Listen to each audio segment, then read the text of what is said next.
श्री राधे। बंधुओं, आज एक बड़ा अच्छा विचार मन में आया। विचार ये है कि हम कई बार लोगों से भी सुनते हैं, कई बार भगत हमसे पूछते हैं कि हमें भगवान को हम जो भी हम भोजन प्रसादी बनाते हैं उसको पहले भगवान को अर्पित क्यों करते हैं, भगवान को हम क्यों भोग लगाकर वो भोजन की जो चीज़ें हैं वो पाते हैं। तो बंधुओं, इसके दो उत्तर मेरी मति में आए हैं।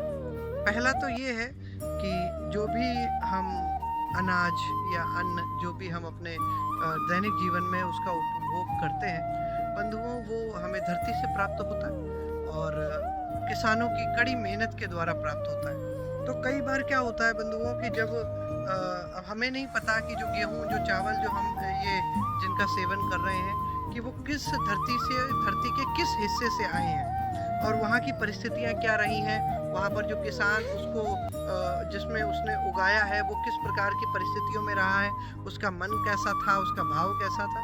क्योंकि कई बार अगर हम खराब मन से भी कोई चीज़ करते हैं, जो मेरी माताएं बहनें इसका वीडियो को देख रही हैं वो इसको अच्छे से अनुभव कर सकती हैं कि कई बार उनका मन अगर अच्छा नहीं होता और वो भोजन बनाती हैं बगैर मन के, तो बंधुओं उसमें स्वाद की एक कमी रहती है।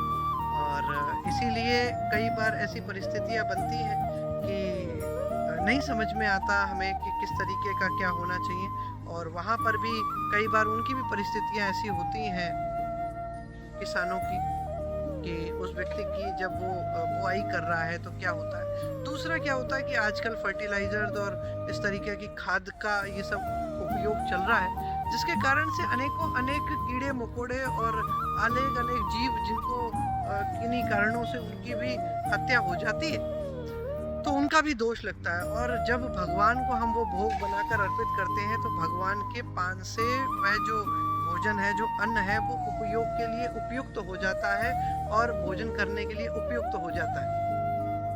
और उसके उपभोग के बाद ही हम लोग वो भोजन को ग्रहण करते हैं तो उसमें दैविक गुण आते हैं, देवताओं के जो गुण हैं वो आते हैं। और वो जो हमारी कमियां रहती हैं, जो अकारण किसी कारण से कोई भी हमारी समस्याओं की वजह से और किसानों की वजह से और कई भी उनके मनोभाव की वजह से वो जो उसमें नेगेटिविटी होती है वो कम हो जाती है। एक तो ये है, और दूसरा एक कारण और है जो हम कल की वीडियो में उसके साथ डिस्कस करेंगे। श्री राधे।